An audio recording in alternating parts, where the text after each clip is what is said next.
Woo! Hello, everybody. Ah! Hi, welcome to another episode of the NPC Lab. Cassie, what are we doing today, man? I don't know right now. We're doing some unfortunate business today. We're making Paul Blart Mall Cop into a DnD hero or villain. It's really unclear what's gonna happen there. I'm horrified. We get these test subjects and these creatures that we're supposed to bring into the world, and we kind of have a plan for them usually. This creature, I don't know where he's gonna take us, and I don't know where he's gonna go. So I would like to start off the episode by saying, whatever Paul Blart ends up being, if it's some horrible monstrosity, that is not our fault. We are not legally at fault for whatever mental destruction that might happen to you from this horrible thing that we're about to make. Paul freaking Blart, the goddamn mall cop. Holy cannoli. Oh my goodness. Wow, look at him. Stretched beyond recognition. Oh no, I'd recognize that mustache anywhere. See it every time I close my eyes. Nick, this is not any kind of... Don't you dare finish that statement. I know exactly what you were going to say. First off, how dare you? Second of all, how could you? Third of all, I thought we were friends. I cannot believe that you would even begin to go in that direction. I'm so sorry. How dare you? His power, it's his influence. I'm sorry. Oh my god, he turns those around him. Let's get down to brass tacks. Let's get down to business. So let's look at this. We gotta figure out race and class. Human. It's just gotta be. He's not interesting. For a class, I'm trying to figure out. He's a mall cop, right?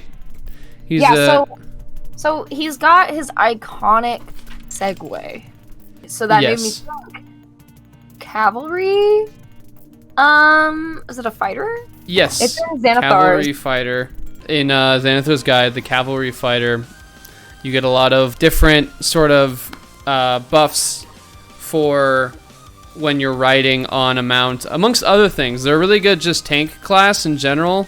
You don't really need like a mounted, you don't need a steed or something or a mount to make that class, I think, effective in Dungeons and Dragons. Because it's got a lot of really interesting tanking features to pick up, which I guess like I feel kind of bad that it feels like it's sort of blocked behind, well, I don't have a horse, so why would I at 3rd level go into a class that's called mounted combatant or like cavalry, you know, or a cavalier. That's just when you bully your DM into dropping a horse into your lap. Listen, the players, if you call for sides, they're gonna side with other players. They're not gonna side with the DM.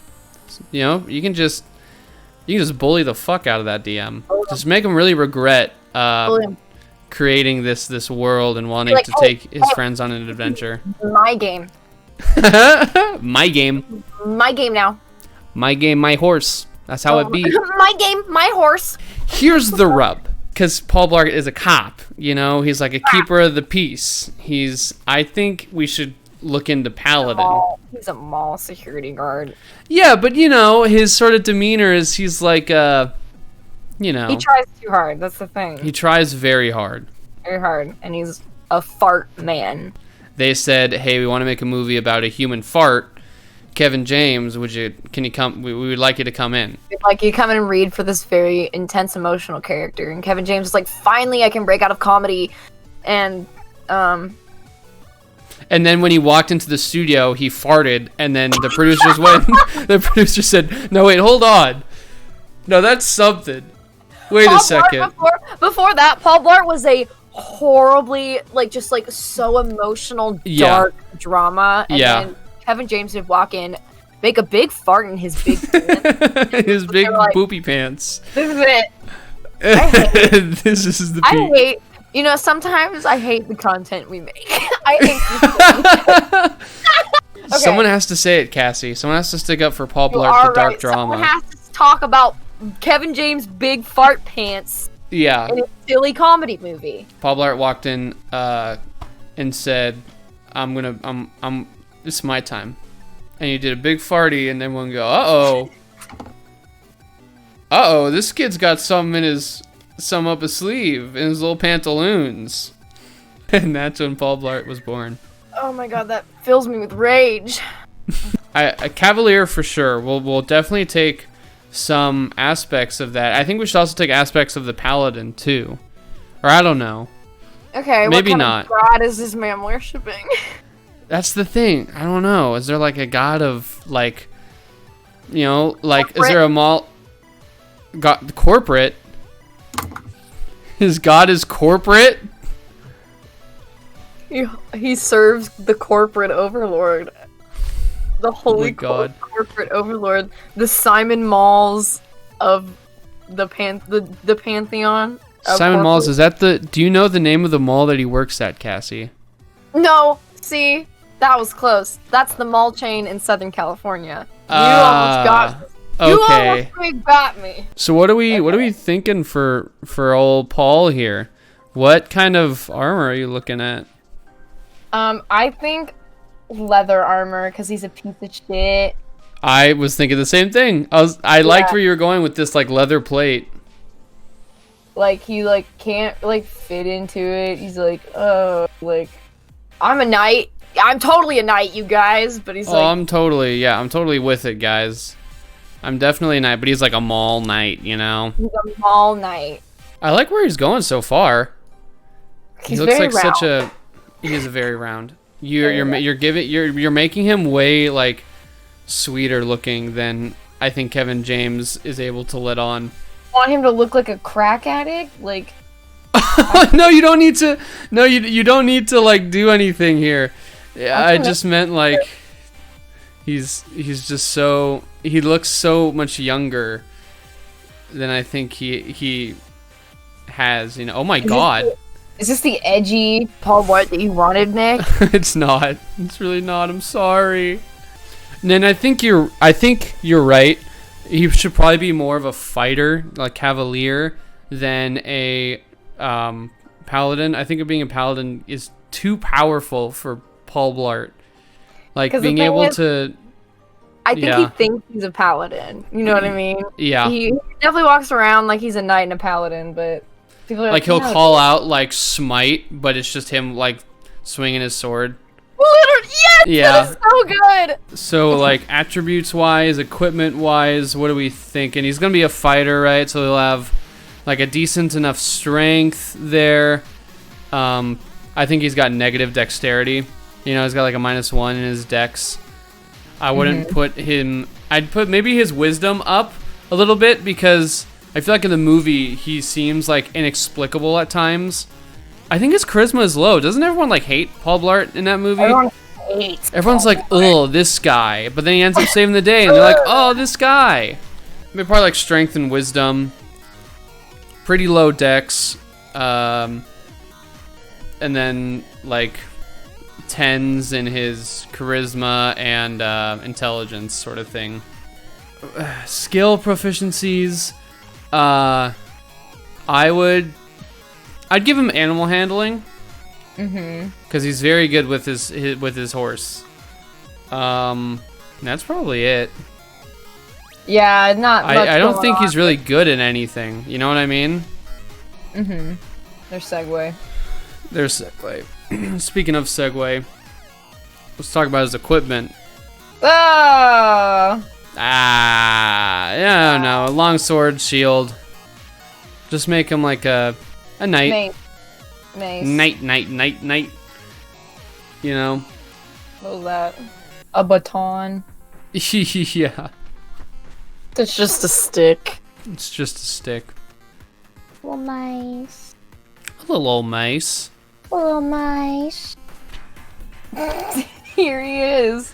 There's a beautiful boy, Paul, in the flesh. He's too sweet. I don't fear him any longer. You're not supposed to fear him. You're supposed to look at him and be like, dude, this guy's not going to do shit. This guy sucks. What's he going to do? Nothing. Nothing. He looks like a very kind soul with his little Segway in the background. Segway. Sweet Segway in the background. Sweet Segway. Oh, Segway. He doesn't have any spells, does he? In the movie? Yeah, in the movie, he doesn't cast any spells, right? He's not like a magic boy in Paul Actually, Blart. in the director's cut, he does have a spell book and does cast spells. Really? He whips out, he says, oh, there's a bad guy pointing at me with a gun. He whips out an old tome, which he begins to read from aloud. And as he does, the air swirls. The guy with the gun is like, whoa, what are you doing? Stop that. And the wind is like, whoosh, whoosh, whoosh. He summons lightning on those who would doom them all, who would oppress the people who just want to shop. He says, demon, I banish thee back to thy realm, from whence you came. And the guy with the gun goes like, oh, I'll get you next time, Paul Blart Mall Cop. He goes, he gets sucked back into into hell. To hell? Yeah, for attacking the mall. And then Paul says, ah yes, another one banished, thanks to me, the mall cop. The mall cop. Nobody hears from that guy ever again. He's dead. He's super fucking dead. They killed him. In cold blood too. That man was just down on his luck, you know?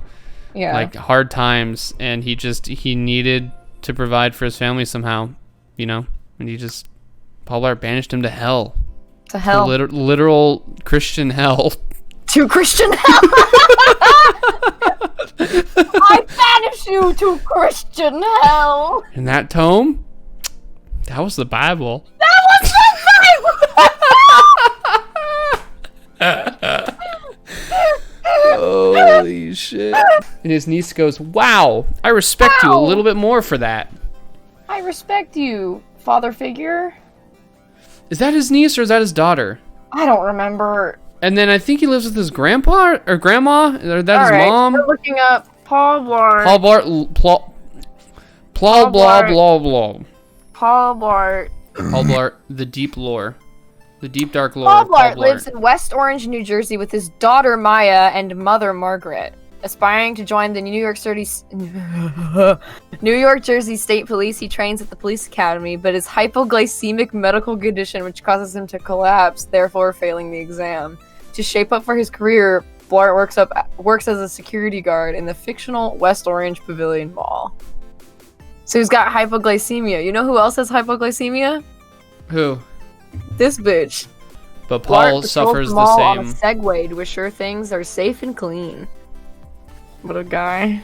Who directed this movie? Steve Carr. What else did you make, Steve Carr? Dr. Dolittle 2, Daddy Daycare, Rebound. Are we there yet? Whoa, he did Daddy Daycare? Freaky Friday. Whoa! Daddy Daycare, Freaky the Friday. 2018 Freaky Friday. Oh. Not the original. Ugh, okay. Poser. Yuck. Daddy Daycare, though, that's a good movie. Kevin James is in that movie, right? No, Vin Diesel's in that movie. Daddy Daycare? No, I'm you're thinking of the pacifier. Yeah. No, Daddy Daycare's with Eddie Murphy. And I think... Yes. Is it Kevin James? Who's the other guy? I do not see Kevin James. You might be thinking of Jeff Garlin. They look Maybe the I same. am thinking of Jeff Garlin. Yeah, that's a good movie. Yeah, Daddy Daycare is really good, but The Pacifier is even better. That's true. The Pacifier is a good movie. I don't think I've seen that movie since it came out, and now it feels like a very strange fever dream I had once. Right? You know what I mean? Like when he has to do the dance through the laser room. Oh my god, yeah, what? Remember that? Yeah. That, is the only, deep-seated memory from that movie that is in my brain. But I remember I was obsessed with that movie. I used to watch it all the time. It was a good movie. I mean, it slaps. Who doesn't like a buff nanny who needs to save the world because there's a pacifier? What is the pacifier, like a bomb or something? Know. Like what? I don't remember. It's like a jewel. Is it like start the? It's like a key. It's like a countdown. It's like, oh, we got to get the pacifier before the other guy gets the pacifier. I don't know. Well, also, why pacifier? What's the game there? Are you fighting children? Are you a child yourself to create a pacifier? What's the story? What's the deal? The lore? What's the deep lore of the pacifier? Look at Segway. Segway's looking good, man. Segway's a good horse. Segway's really slow. A really slow old horse. Yeah, he doesn't like do chases. He kind of just like trots around the city or like the little small town. Pretty good. I think that's a funny scene in the movie Paul Blart where he's like trying to like run after someone and the Segway's really slow. I don't know what scene you're talking about, but I would put down like $1 million that it's an old woman in like an electric cart thing. You know what I mean? I could see that. That sounds like a Kevin James bit like a in my head. Kevin James bit, yeah. Yeah, where he's like, stop, and it's like, and he's in a high-speed chase with a little old lady. It's funny because she's old. Segway says, I respect you, Kevin. Segway says, please, Kevin. Do horses have little... You give them like... I love that you're giving them like this little goat eye. Like, do horses have goat eyes? They're prey animals. Of course they have goat eyes. Do you know why their eyes are shaped like that? Because they're dumb? No. Prey animals have flat irises because it creates a better depth perception for the floor. So, and it also increases their viewing range. Mm-hmm. So our eyes have pupils that dilate and pinpoint on stuff. So our field of view is very forward and very precise, whereas prey animals have a very wide, like, view range. And so that's why, like, if you look at like deer run, they just like know when to jump without looking down, because when they're looking forward, they can see the ground at like 1080p. Whoa, I never knew that. That's cool. Mm-hmm. So, and that's why they get spooked easily, is because they can't see really well around them. Because they're so like kind of floor oriented and then like movement oriented.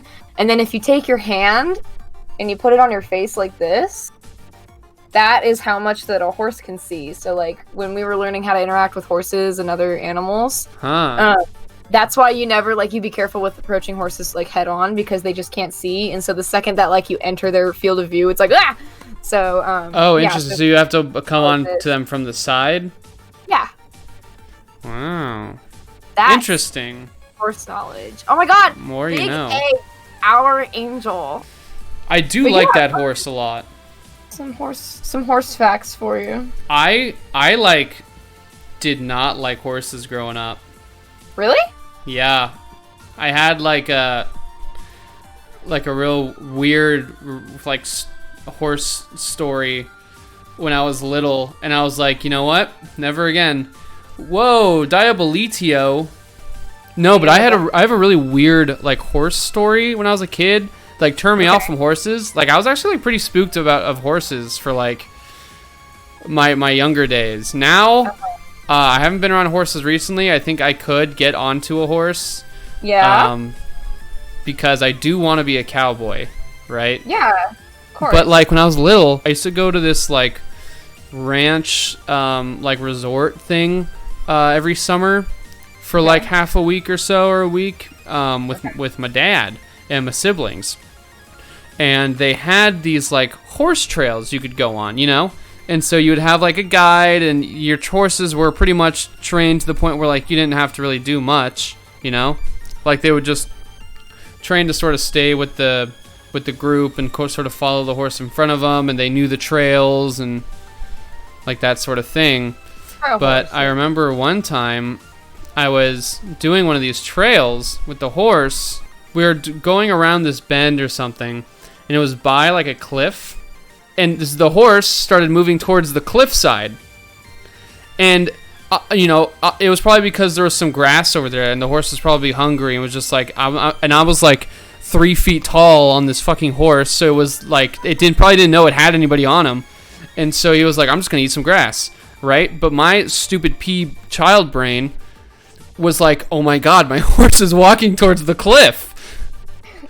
You know? So, like, I was freaked the crud out. My horse is just eating some grass, right? I can't control this horse because I weigh like 2 pounds. And so, obviously, you know, I'm fine. And the guy just like kind of came over and like pulled the reins a little bit of the horse, like, hey, we're still on the trail. And the horse was like, oh yeah, okay. But like that spooked the crap out of me as a kid. Yeah, no, that is scary. That was terrifying. Like I thought I was just gonna like I'm sure like in the heat of the moment, if the horse, and it never would have, but just decided it wanted to jump off the side of the cliff randomly, I probably would have jumped off the horse and been fine. But it was still just horrifying. Scary. I had my first experience like that. I was on this horse named Luke.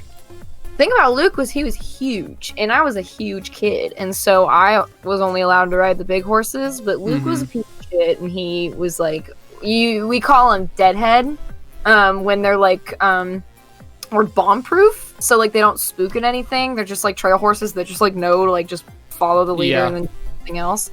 But he was like old, and he was mean, but I did love him. But we were on trail one time, and he just started backing up for no reason. And this was in the Santa Ana riverbed. So, you know, those like fat bike lanes. Oh, okay, yeah. Rocks into the riverbed.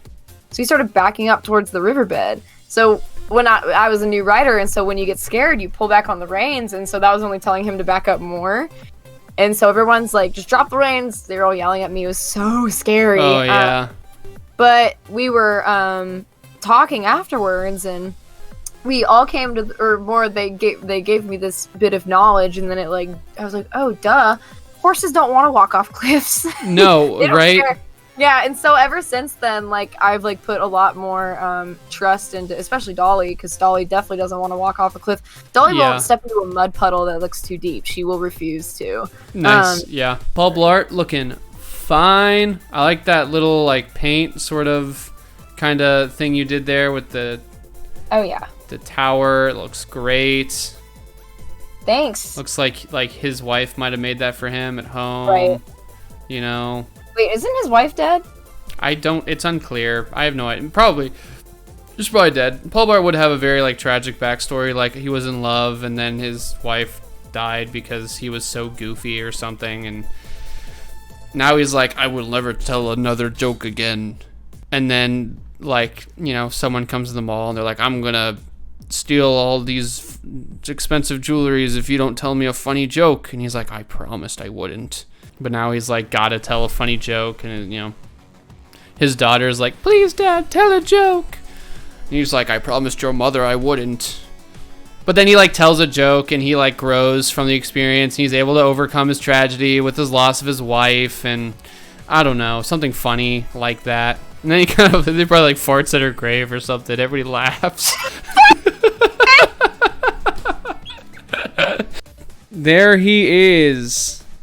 Look at him. He literally just looks like Paul Blart, except he's got a little leather patch. He's got just a leather. I love him. Wow, that's just Paul Blart right there, guys. That is just Paul Blart, and Segway behind him. And Segway. Yeah. Paul Blart and Segway. Wow. Do I end the video now, or? Did we do it? I think we did it.